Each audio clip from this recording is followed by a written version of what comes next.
I am Dee. Welcome to my channel. I had a live TFAS class about 2 hours ago. And Jeff and Shaleia were pulling cards in class.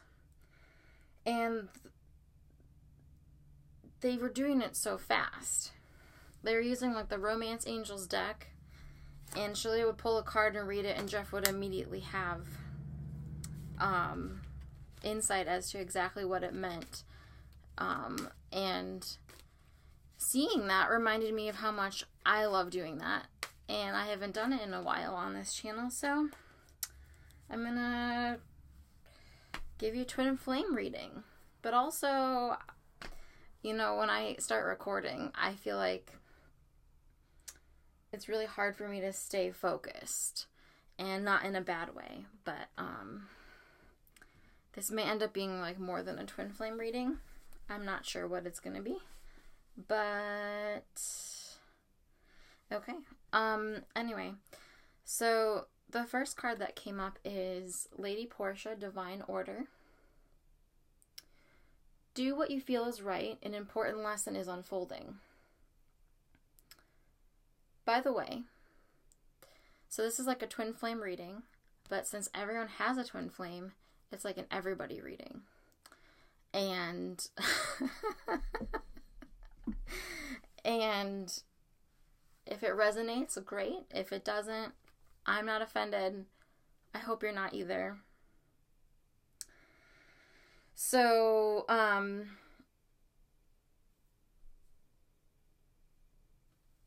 I'm also not really doing Divine Masculine, Divine Feminine. I'm doing for you who's watching, and that's it.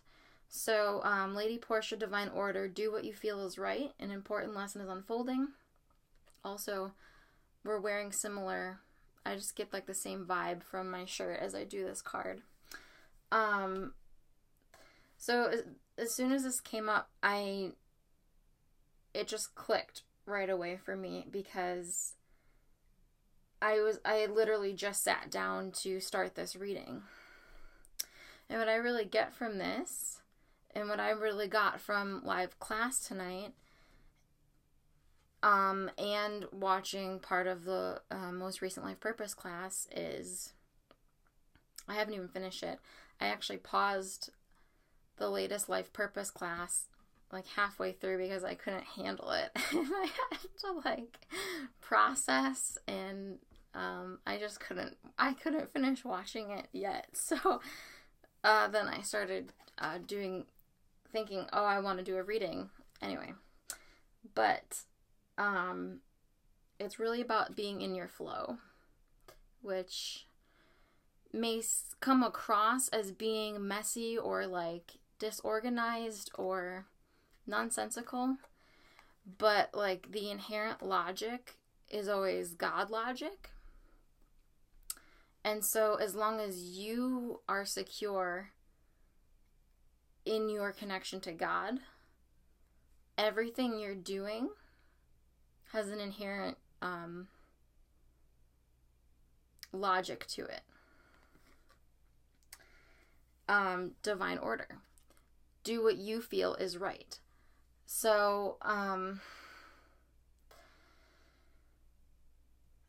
yeah, and Jeff and Shaleia were talking in Life Purpose class about how they're so one with God that they can receive these huge hits of insight and what would seem to be like a premonition, kind of like Nostradamus, and just, you know, it would seem like they can make these crazy predictions about what's about to happen next for our community, or what direction the world's gonna go in, like stuff like that. And they can do that because they have dedicated so much, their whole lives actually, to, and that's really it, isn't it? Like, it's because they've dedicated their whole lives to God that God, it would appear like they're some kind of genius, and they are, But it's not, genius like insinuates that it's like rare. But we can all achieve that. It's called Christ consciousness. So we can all be like our most expressed, most divine selves. Totally one with God, to the point where every action, every thought, everything that comes out of our mouth is totally one with God. That's how you don't make a mistake, right? And I think that's where perfectionism comes from, is that desire to be one with God and be always doing what God would do in every single situation. But the only way to that point is to keep trying different things, learning, trial and error. Do what you feel is right. An important lesson is unfolding. If you just withhold your being and don't interact with the world, or don't follow your impulses wherever they may lead, then you're blocking your flow of learning, because you won't get any feedback then. And so, and I've been thinking about this a lot, how I met my twin flame when I was seemingly like at my worst.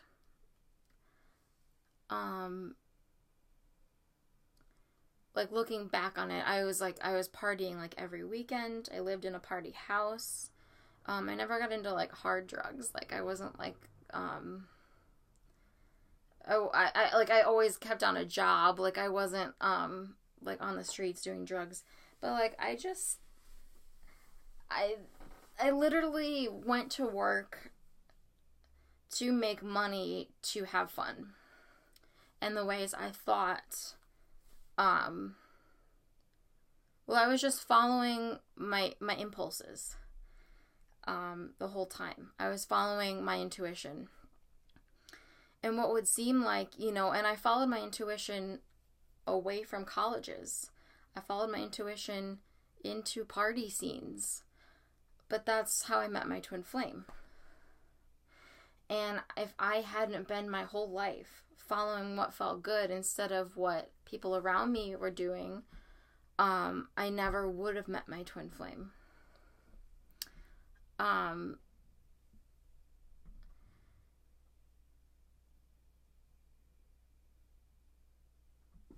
In January of 2017, I remember it so clearly. I was like driving to work. It was really early morning. And I looked up at the sky and I was like, God, I am so sick of dating. I'm so sick of like relationship games. I want my partner. And that's how I worded it. I remember that so clearly. I said, I want my real partner. I didn't say I want my next boyfriend, or I didn't say like I want a guy to crush on, or like I didn't say like I want my, I didn't even say I want my true love. I said I want my real partner. And I didn't even fully comprehend at the time that I was like calling in my twin flame. And I remember that it was in January of 2017, and then in March, so 2.5 to 3 months later, he literally just moved into the house I was living in. When my roommates moved out suddenly, very suddenly, and we actually had planned, we found another person through Craigslist to fill in that empty bedroom, and I was living in a 4-bedroom house. We actually had someone like tour the place, agree to sign the lease. We shook hands. We're like, looking forward to living with you. And then Riley, oops, oh shoot. Hey Riley, if you're watching this. One day it'll all be like super normal. Right now I feel like, oh my gosh, I'm saying their names. But who cares? Riley, he had been living at that house for years. It was kind of like his house. He'd been renting it for years, I think 3 or 4 years. And every year he brought new people in. And, like, he brought me in through a Craigslist ad. And, like, it was just, there's something about that house and that time. And anyway, it was just adorable. So, we had this roommate picked out. And then Riley comes in and goes, nope. My friend Tom's moving in. And we're like, who the fuck is that? We've never seen this guy. We don't know anything about him. We already okayed this other person to live here. And Riley was like, nope, Tom needs a place to stay. He's staying. He's moving in. And we're like, well, it's kind of like Riley's house. So, like, we have to agree with what he says. And so I remember it so clearly. I was driving home from work at Benvenuto's Italian restaurant and Eastside Madison. I remember this so clearly. I had like my leftovers. I don't know what I had been eating, but I remember getting in my car, like I put my leftovers on the passenger seat, and I called the person I was seeing at the time, like dating at the time, and I invited him over to the house. And he said, yeah, I'll be over soon. And I remember thinking on the drive home that, like, I remember having the distinct feeling that I was just inviting the person I was dating over at the time because I wasn't ready to open up my life for something new. And I remember being explicitly aware that I was just dating this person to fill in my free time, have a false sense of security, all that stuff. And I pull into the driveway, and I hear Beatles music blaring from inside the house. I'm like, what the fuck? It's like 9:30 p.m. Not that was unusual. It was a party house, like I said, so it wasn't that unusual, except it was a weeknight. So it was kind of unusual. And they usually didn't blare the Beatles at the Livingston house. They blared like either like old 90s music or Fish, jam bands, stuff like that. And so I walked in the house and in the bedroom downstairs. So I walked through the door, turn left, living room, Harry Potter picture, bedroom, kitchen. Is it so easy? I just painted a perfect picture. How could you not understand that?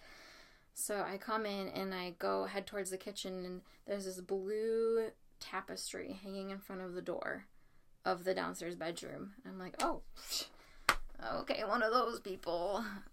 I don't do doors, just tapestries. And my only thought was like, oh, must be the new roommate. And I walk in the kitchen, put my leftovers in the fridge, close the refrigerator, turn around. Tom. And the first thing I said to him was, are you the guy who opened my bedroom door last weekend in the middle of the night? Because that had happened. Like, I had been trying to sleep and my bedroom door had just burst wide open. And there was just this guy standing there like this. And I said, the party's downstairs. Do you need anything? And he's like, oh shit, wrong room. So I quickly locked my door. I'm telling you, I lived in a party house. And if you have never had an experience with that, every single weekend there's a rager going on. The whole weekend. Like, these are people who were like into festivals and that we all played music. The whole basement was set up for concerts. It was like a mini Woodstock every weekend.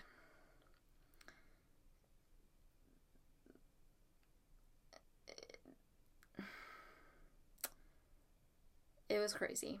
A house on Livingston, where many a legendary music affiliation born in the Livingston house.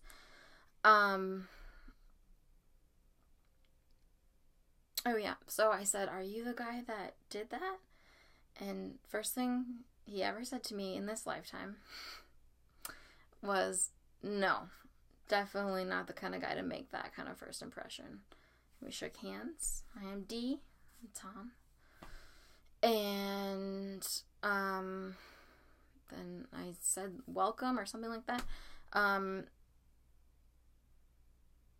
And then he offered to smoke me up, and we did so. And I can't even, like, thinking about it, I can't even remember if it was like 15 minutes or 3 hours. I have no idea. But we got to know each other very quickly in a short amount of time. Basically, the person I had been dating walked in to the house and said, "Hey, I'm here." And I said, "Okay, I'll see you in just a minute." I sent him upstairs.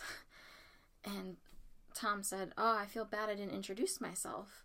And I said, "Oh, don't worry about him." Like, I was already, like, insignificant person. Doesn't matter. And we agreed to see each other again.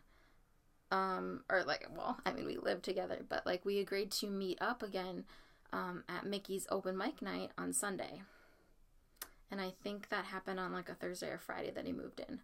So we agreed, like, even if I don't see you, between now and then, we'll definitely meet up at Mickey's open mic Sunday night. And I said, "Okay, well, it's good to meet you, Tom." And I went upstairs, and I laid in bed next to the boy I was dating, and I remember this so clearly. I keep saying that. I keep saying that as if it's, like, a really wonderful thing that's really rare. I remember this. No, but stuff with your twin flame, you just remember, like, it's burned into your brain. It's so significant, every little thing. But I remember laying down next to what's-his-face and thinking, feeling, and knowing on a deep level, like, I should be downstairs right now. I should be getting to know Tom. He seems like a very significant person. Just that whole night he was there, I kept feeling, man, I really shouldn't be doing this. That's where I should be, downstairs, getting to know Tom more. But I ignored that intuition, and I also didn't want to kick someone out of my bed in the middle of the night. So I just sat with that feeling. And then this is the first time a trigger, my own wounding, got in the way of my twin flame relationship. Was I didn't even go to Mickey's open mic Sunday night like we had agreed. I broke our promise that we'd made because me and the person I had been dating got into a fight at the time, and I assumed that Tom wouldn't show up to the open mic night. Working, like, abandonment issues come up immediately. I assumed he wouldn't show up because that's how guys are. Guys don't keep their promises. Dad's stuff to work through, all this stuff. I just assumed that he would not go, that he would break that promise.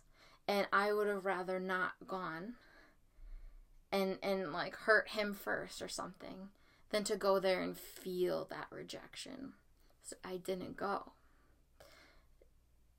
Next time I see Tom, I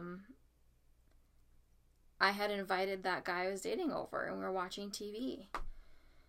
And Tom comes home, and he walks in, sees me, sees the guy, and he just sat down on the couch. I'm telling you, Tom knew. He already knew how to do all of this twin flame work. You know how there's that, like, myth, oh, the unawakened twin. I feel like that's me compared to my twin flame. I feel like even though I'm in twin flame ascension school, I've learned the mirror exercise, I have this book, I'm fucking business manager for Jeff and Shaleia, I feel like I'm the unawakened twin compared to my twin flame. He was on it. He already knew. He looked at me, looked at the guy I was dating, and he just plopped himself in the living room, like put his hands behind his head, just started watching movies with us. I got uncomfortable. The boy I was dating got uncomfortable, but Tom, he was just like, he knew. It makes me laugh. He knew. He's so fucking intelligent. And Justin, it's okay. It's fine. Justin, the boy I was dating at the time, he eventually was like, I'm going to bed. And he went upstairs to my bedroom and went to sleep. I stayed up talking and, well, okay, this is what happened. I'll just say it. This is turning into a diary confessional. Not gonna label this a twin flame reading anymore because that would be a bold-faced lie. This is just gonna be Dee's twin flame vlog.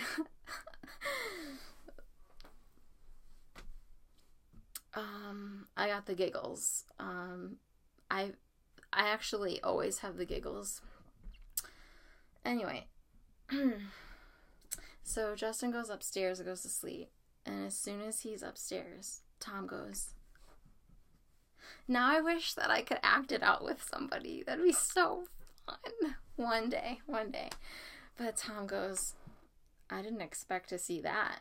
And I was like, what? I'm dating him. And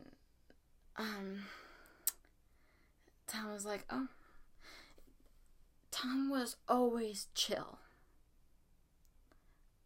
That is, like, probably the number one gift Tom has given me.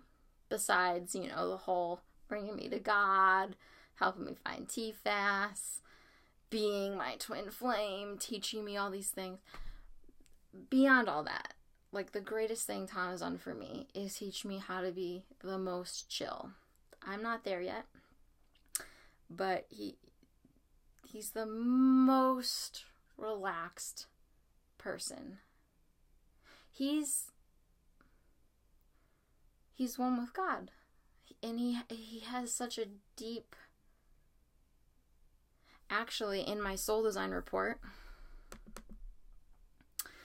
let me read you what Jeff channeled for Tom's life purpose. Tom is in service to you, to himself, and to God. Wherever God calls Tom, Tom must follow. God leads Tom to sometimes lead others, to sometimes follow others, but to always follow and trust God. Tom must always go where God calls him. Now you notice, like, Jeff is a very, Jeff and Shaleia both, obviously, they're not wasteful about their language. They wouldn't be repetitive, right? They're not wasteful in that way. So the fact that it says wherever God calls Tom, Tom must follow. And then again later, he says Tom must always go where God calls him. That's repeated in a matter of like a few sentences. The same concept is laid out twice. That's very significant. And that's exactly what I noticed living with Tom and getting to know him, is that he is loyal to God above anything else. And things may look... I one time asked Tom, I was like, I really don't get you. Why did you do that? I don't remember what it was, but I said, why did you do that, Tom? I will never understand why you did something like that. And Tom said, you don't, but God does. And it just, I remember it striking me. Like, what? I felt offended. My ego felt offended. I was like, because he had loyalty to God above loyalty to me or anybody else. And that felt threatening, because it felt like something was being taken from me. I'm like, I feel this connection with you, but you keep putting a boundary on me, and I was literally jealous of his relationship with God. Codependency, something I've been working through big time. And that's why there's such a clear boundary placed on me, aka being blocked on social media, was because my relationship with God was totally closed off. Now, I will say, I've always had a good relationship with life and my intuition, which you might think, oh, that's just God. But I wasn't crediting God and approaching God as God. I was approaching my relationship with God in a constricted, nihilistic, like, I always followed my hunches, but I never attributed it to God. I attributed it to me being awesome. Or, like, you know what I mean, right? Like, it's why the whole spirituality thing has bubbled up, because people don't want to give credit to God. And if you're in a religion, you have to really give credit to God for being God. So this whole, like, spirituality thing happens where, like, oh, we don't want to call it God, but we just love, we have that, source energy. Anyways, I have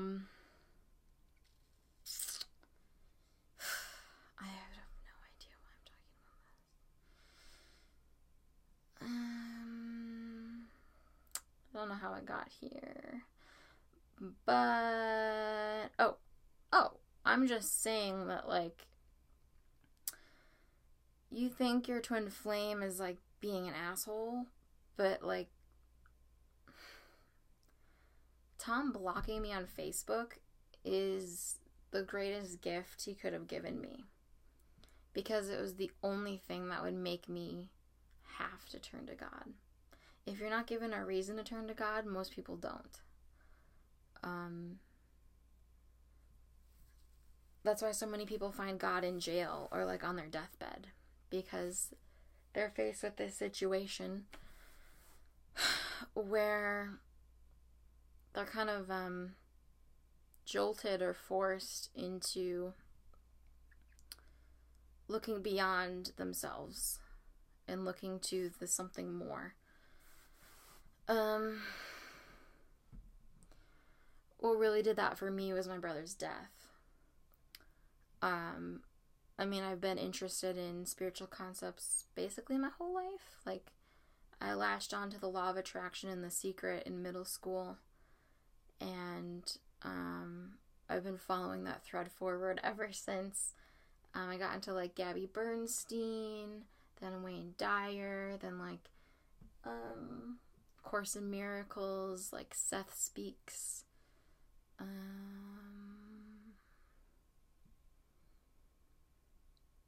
to Twin Flame Ascension School, Jeff and Shaleia. Yeah, I just follow that thread forward. But beyond being generally fascinated by spirituality, my brother's death jolted my reality and my experience in such a way that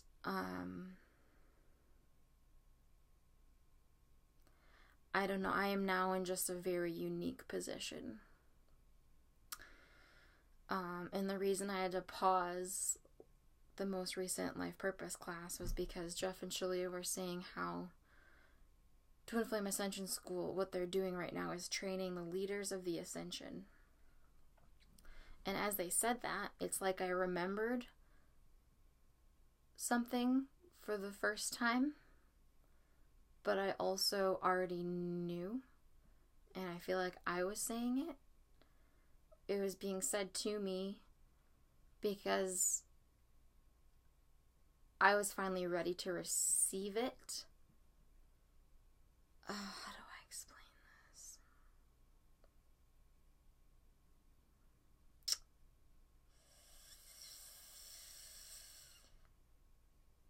Even though I already knew that, and I've known that since I got to this community, hearing Jeff and Shaleia say it in Life Purpose class recorded, and he even said, like, today is September 11th, 2018, in the beginning of the class. And as he said it, I felt like I was taken forward. And I understood what this will mean, instead of just being so in it now. I have been going kind of batshit crazy living in this house for the past, it's been almost a year now. I moved to Minneapolis last August, moved back home to Beaver Dam in October, and now it's already September. Like, I've been in my mother's house for the past almost a year without a car. I have not left this house much. To all my neighbors, I probably seem like I got, like, bent out on drugs and I'm, like, in recovery and my mom's housing me. It's probably what it appears like, because I go outside to mow the lawn and grocery shop. Sometimes I go up to look at all the spaceships, but beyond that, I don't really leave this house. And I've been going crazy lately thinking, like, oh my God, I can't believe I'm this person who's just, like, on her computer almost 24/7, living in my mom's house, making all my money online. Like, it's just, like, it's mind-boggling. It's sometimes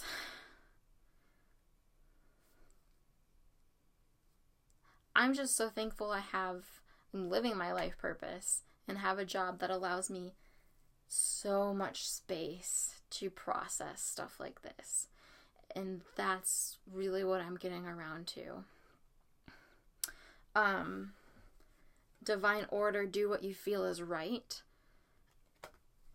I felt it was right to move back in here. I felt it was right to join Twin Flame Ascension School. Then I felt it was right to join Life Purpose class. Then I felt like it was right to start meeting up with other people in TFAS and talking about it. Then I felt it was right to accept Jeff and Shaleia's opportunity to earn a little money and do a few tasks for them. Now it's kind of to this, like, I'm coming to this strange moment of, well, my role is being revealed to me. And God's revealing it as compassionately as possible.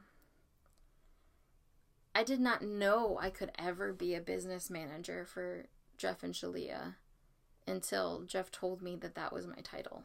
That was the title I had grown into, apparently, without even knowing. I literally thought when they hired me as their personal assistant that that would be my title forever. And I'm not joking. Like, call me stupid, whatever you want, but, like, I literally thought that that was my top. I was like, well, I can't really grow beyond that. I'll just expand it. But then one day, recently, Jeff messaged me and said, you're not a personal assistant, you're a business manager. I was like, what? How is that possible? I didn't know that that was a thing I could do. And now I'm at this point where I'm like, what the fuck else could I do? Right. Just, I'm so conditioned to believe that, I was so conditioned to believe that the only way you could do anything of value is by finishing college. Like, I'm still rewriting that part of me that is convinced that I'm a worthless pile of shit because I have not completed a college degree. But that's just simply, it's not how the world works. It's not how life works. It's not how God works. It's all your vibration, and it's all your relationship to God. And the only way to get better at that is to keep trying. Just like, it's just like with anything.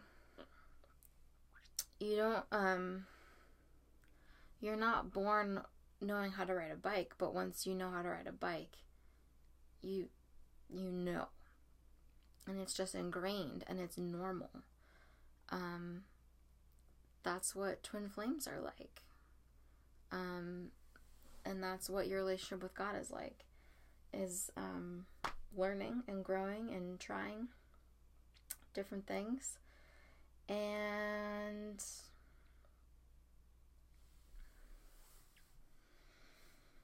yeah, this has literally just turned into like a video diary, which is fine.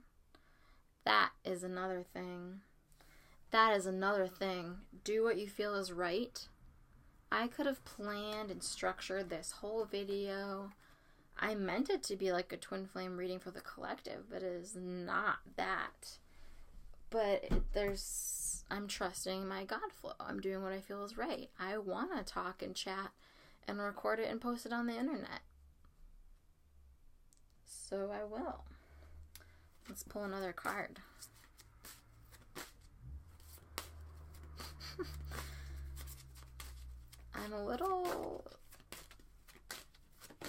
This is going to end up being like a movie.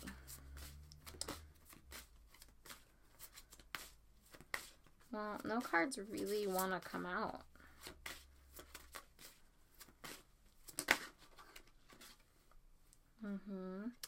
Believe in yourself. That's what I'm really learning to do. Because as Jeff and Shaleia said, we are training the leaders of the Ascension. That's when I had to pause Life Purpose class, and I have been processing that ever since. And like I said, it's not that I didn't know.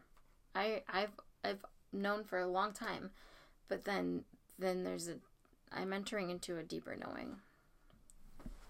It's like, it's just different. It's just different. I've been saying that to my mom since I found this community, but then it's just different. I just, yeah, so I didn't bring my books in here, but that's fine. Believe in yourself. So if you're watching this, understand that the closer you get to Twin Flame Ascension School and Jeff and Shaleia's teachings, the closer you're getting to me and Jeff and Shaleia and everyone else in this community. And you want to be there. People keep talking about New Earth, but I'm living in it. And granted, it's only online right now, but it's my entire reality. And as we know with Law of Attraction, I've been focused on this for a long time, months. And this is the only place I live. And I choose not to leave this space. And so I'm already in New Earth. And yet I can go outside and interact with people who aren't. How's that possible? Because it's all about your inner experience, your inner world. And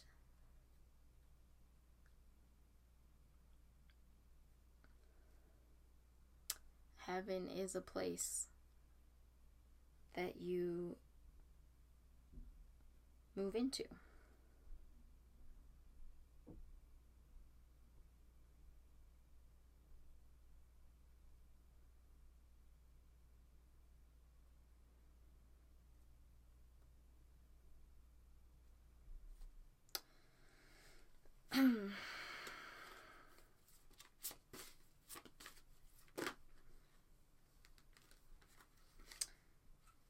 Got 3 cards that came up together.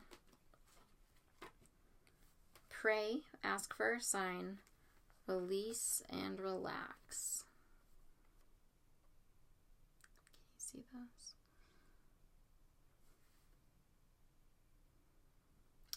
These 3 cards together is just like, give it all to God. Release, relax, pray, look for a sign. This is literally just do what you feel is right. This literally is just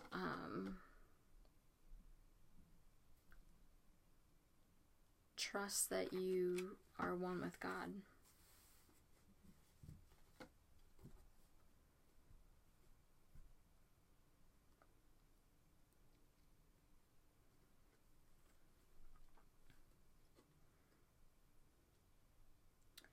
And God brings you everything.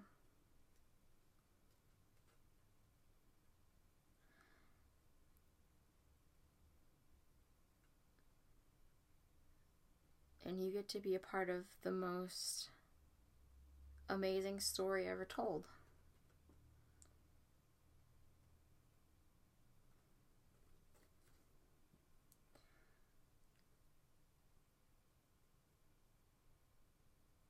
How a small group of people ascended the entire planet.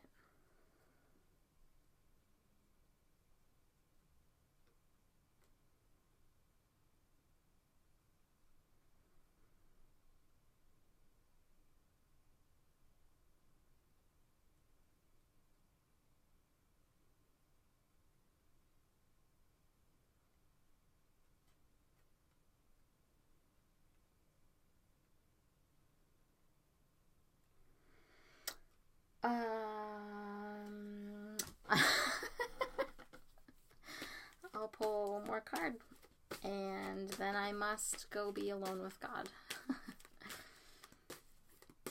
Interesting. Can you ever be alone with God? I don't think so.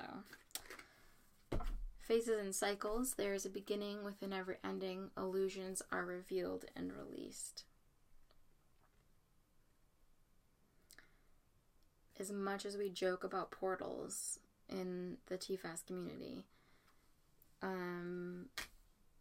we are entering into a wormhole, a portal of mass proportions, but it was self-created.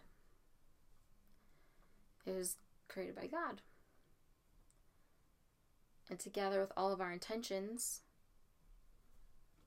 we take this to the world.